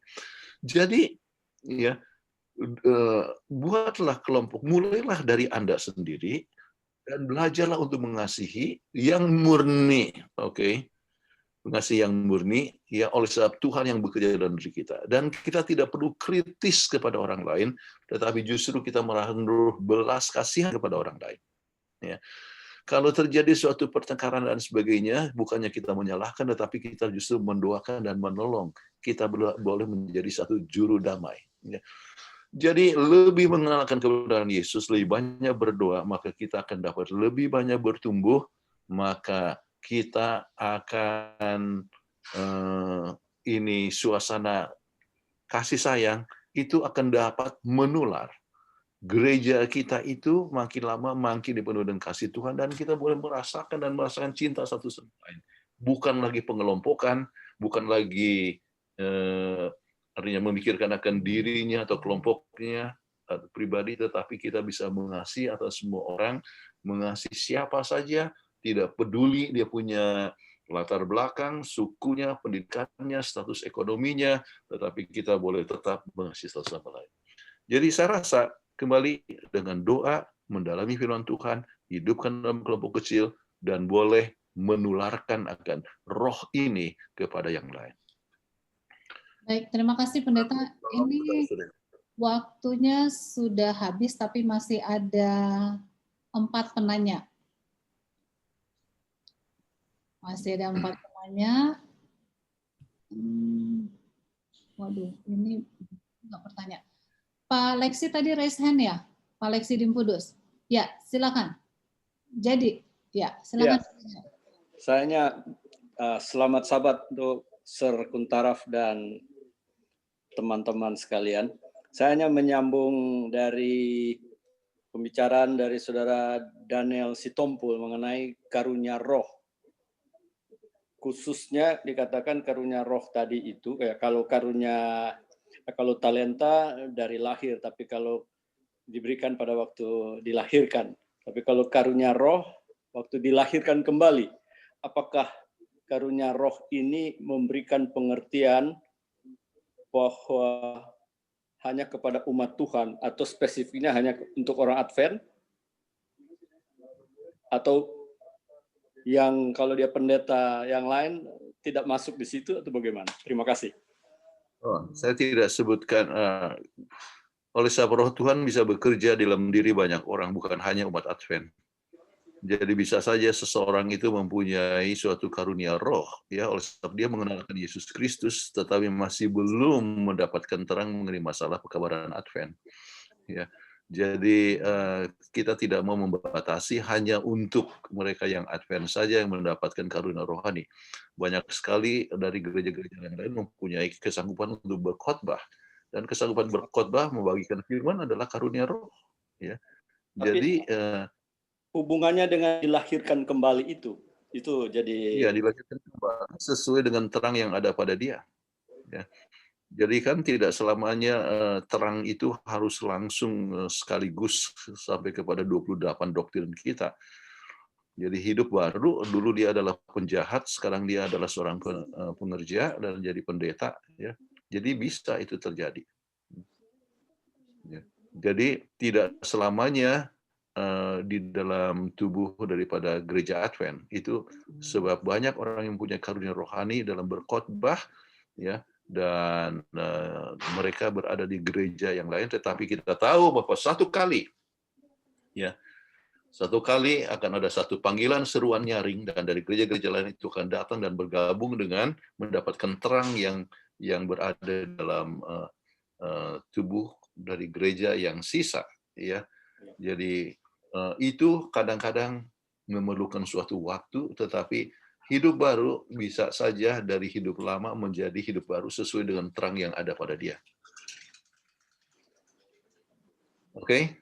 Baik, semoga puas ya, Om Lexi. Ya, saya hanya bingung sedikit karena dibilang dilahirkan kembali, artinya setelah dia dibaptis. Nah, kalau dia sudah dibaptis berarti dia sudah dapat kebenaran yang sesungguhnya. Tapi kalau dia belum dapat kebenaran yang sesungguhnya, yang kebenaran yang kita sebut kebenaran, apakah itu disebut dia mendapatkan karunia roh?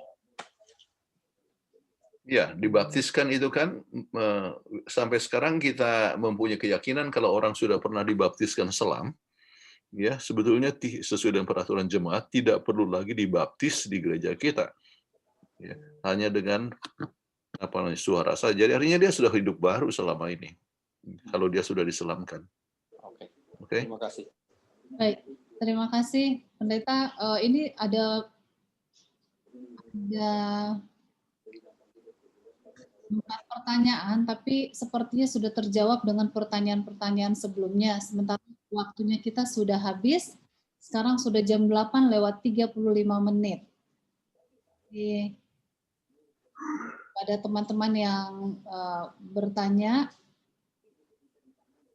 apakah pertanyaan atau jawaban Pendeta Kuntaraf dari menjawab pertanyaan-pertanyaan yang lain itu sudah menjawab pertanyaan Bapak Ibu? Misalnya di sini ada Saudara Aldrin, Edwin Thomas, Rinaldo, dan Farel. Kalau saya baca, pertanyaannya sudah terjawab melalui pertanyaan yang lain, karena waktunya kita sudah habis. Sekiranya boleh diterima, kita akan tutup pertemuan kita pada malam hari ini. Bagaimana saudara-saudara yang bertanya? Kita lanjutkan ya kepada pelajaran. Kalau masih ada kesempatan, Pak Darwin singkat, bertanya. ya. Namun ini ada 4 orang yang pertanyaannya belum dijawab. Apakah pertanyaannya berbeda dengan pertanyaan yang lainnya ya Pak Darwin ya? Ya, berbeda. Ya boleh, tapi boleh langsung dengan pertanyaannya ya Pak ya, karena waktunya sudah habis. Ya, boleh. Langsung tuh. Ya, nah, ada satu ajaran. Jauh-jauh dari ya. harus bisa didengar? Jam 4. Ya. Ada satu diskusi yang pernah saya lakukan atau pernah saya adakan dengan senior-senior bahkan yang mantan-mantan pejabat kita yang sudah pensiun. Katanya dalam satu waktu kelak bahwa gereja itu tidak diperlukan lagi, bahkan organisasi itu tidak diperlukan lagi. Ada satu waktu. Apakah memang benar itu? Itu aja Pendeta Kuntaraf. Terima kasih. Ya, itu bisa saja terjadi ya dengan sendirinya ya. Sebab nama gereja itu adalah sesuatu perkara yang memang dibentuk sesuai dengan petunjuk daripada Tuhan ya, supaya ada namanya organisasi gereja. Tetapi ada satu masa di mana waktu orang dikejar-kejar ya, ataupun mengalami suatu masa aniaya ya, maka mungkin agak sukar untuk nama gereja itu untuk berfungsi ya. Jadi bisa saja terjadi ya. Saya tidak katakan bahwa itu tidak bisa atau harus terjadi ya, tetapi bisa saja itu terjadi. Oke? Terima kasih. Namun supaya jelas ini, ada kelompok dari sempalan yang menggunakan akan pemikiran itu ya, langsung membentuk kelompok sendiri, kadang-kadang tidak perlu general conference ya. Nah, itu yang berbahaya. Kita dapatkan tulisan daripada Mrs. White yang katakan bahwa umat Tuhan itu bukanlah satu kelompok di sana dan mengaku bahwa dia benar, dan ada kelompok lagi yang sana dan tercerai-berai, tetapi umat Tuhan itu adalah sesuatu yang disatukan ya dalam suatu organisasi kepemimpinan ya, dan itulah yang kita miliki sekarang ini. Jadi berhati-hati dengan kelompok seperti yang pernah bergerak di California, itu kelompok Present Truth ya, yang mengatakan tidak perlu lagi organisasi, tidak perlu lagi GC dan sebagainya. Ya, Pendeta Kuntaraf, waktunya sudah habis, namun masih banyak yang mau bertanya, dan ada usulan di sini dari Ibu Nancy Febrin. Jumat depan mungkin bisa lebih awal setengah jam, 18.30 mulainya, supaya terakomodir yang punya pertanyaan, hanya sekedar usul. Terima kasih Bu Nancy untuk usulannya. Dan ada apa lagi ya? Itu tergantung kepada keputusan saudara-saudara. Sebagian kan, kenapa kita buat jam 7? Oleh sebab kita pikirkan orang buka Sabat atau ada acara di gereja masing-masing untuk buka Sabat atau Vespers ya, makanya kita buat jam 7. Tetapi kalau kita buat jam 5, artinya jam 6.30, itu sebagian belum selesai buka Sabatnya. Kemudian kita harus ingat, ini Bapak Darwin Simanjuntak ya, yang barusan berbicara itu di California ya. Kalau sorry ya, Darwin Napitupulu ya, Darwin Napitupulu di California, Jam 7 itu sama di sana jam 4 pagi. Jadi kalau misalnya jam 6.30 sama dengan jam 3.30 pagi. Oh, kasihan. Tidak apa-apa, jangan tergantung saya, pendeta. Kalau saya sudah siap, jam 3 pun bangun sudah. Tetapi ada juga yang lain, kadang-kadang ada juga ada yang bergabung dari Denver, ada di mana. Jadi saya pikir jam 7 ya, saya rasa sudah lebih tepat itu jam 7. Iya. Memang ada yang jam 5.30, artinya yang jam 6.30 itu adalah kelompok sempalan. Hari Kamis malam saya berikan itu setiap mulai jam 6.30 ya sampai 8.30, tapi sebab kadang sering banyak pertanyaan akhirnya sampai jam 9. Oke. Itu adalah hari Kamis malam. Yeah. Tetapi kalau untuk sekolah Sabat ya saya ingat ya saya perhitungkan oleh setiap orang harus buka Sabat ya, dan sebagainya. Jadi mungkin tidak usah terlalu buru-buru. Baik. Oke, tapi usulnya baik, saudari siapa? Pepin? Iya. Tadi juga dari saudara Elton mengatakan bahwa sebenarnya jika diskusi seperti ini tidak perlu dibatasi waktunya. Iya, karena kita terbiasa dengan tepat waktu ya di PGSS ini, makanya banyak yang ikut karena kita tepat waktu. Kemudian mengingat hari Sabat, jangan sampai terlalu malam. Ya, kalau hari Sabat kita terlalu malam, nanti besoknya acara ibadah gereja kita jadinya terlambat. Jadi itulah yang membatasi. Tapi kalau hari Kamis itu tidak ada batasan, jadi nggak apa-apa. Dan inilah PGSSI itu. Jadi bagi mereka yang mau bertanya boleh bergabung di grup Telegram PGSSI. Di sana boleh menyampaikan pertanyaannya setiap hari didiskusikan. Baik, terima kasih untuk partisipasi semua dan saya mau ingatkan kembali kita akan ketemu lagi Sabat depan dengan Zoom ID yang sama dan juga passcode yang sama, jam yang sama yaitu jam 7 malam waktu Jakarta ya, waktu Jakarta.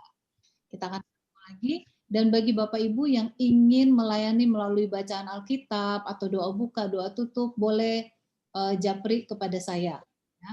Dan saat ini sebentar lagi saya akan bagikan bahan presentasi dari Pendeta Kuntaraf ini melalui grup PGSSI baik di WhatsApp maupun di Telegram. Ya. Jadi sabar menunggu. Ya, ke grup Ibu Peggy, ke grup. Aku nggak masuk ini ke Telegram, tak cukup aplikasi. Waduh, harusnya masuk Pak. Ada di chat boleh ya, tak cukup aplikasi. Kalau dibuang satu saya. Di ini buka dulu Telegramnya, baru bisa nanti masuk. Sudah ada. Bapak harus download dulu Telegramnya tuh ya. Iya. Oke. Baik, Bapak Ibu sekalian, kita akan tutup pertemuan kita ini dengan doa tutup. Kami mohon kesediaan dari Pendeta Nadeak untuk tutup dalam doa. Mari kita tunduk kepala dalam doa. Bapa kami yang di sorga, terima kasih padamu ya Tuhan, karena Engkau telah menghimpun kami dari segala penjuru tanah air, bahkan dari seluruh dunia.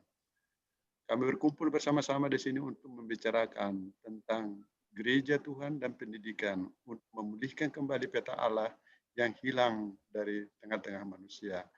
Bapa yang di surga, kami bersyukur karena Pendeta Kuntaraf masih dengan setia memberikan pelajaran ini. Semoga pelajaran ini akan menjadi penuntun bagi kami untuk memberikan juga pelajaran yang baik di dalam setiap pertemuan sekolah Sabat. Bapa yang di surga, kiranya Roh Kudus akan menuntun Pendeta Kuntaraf dan kami semua yang ada di sini. Semuanya ini kami mohon di atas nama Yesus Kristus, Juru Selamat kami. Amin. Amin. Amin. Terima kasih. Terima kasih, Pendeta. Amin. Terima kasih Pendeta Kuntaraf, terima kasih Ibu Peggy, terima kasih sahabat Tuhan. Selamat sahabat, sehat selalu, Tuhan berkati. Terima kasih Pendeta Kuntaraf. Terima kasih. Terima kasih. Terima kasih Pendeta Kuntaraf. Selamat. Adam Peggy, thank you. Terima kasih Pastor Kuntaraf. Sampai ketemu minggu depan. Ya. Sampai Iya. ketemu. Sahabat semua. Mana Pak Nadiak? Batas. Pak Sampai Nadiak, ketemu di baku dapat. dengar ini dari California Pak Nadiak. Oh iya. Ini dari Jakarta ini Pak Nabi 10. Oh ya, sudah pindah Jakarta atau berkunjung ke Bukan. Jakarta? Mondar mandir dari antara Bandung Jakarta. Oh, iya, iya. Oke, terima kasih.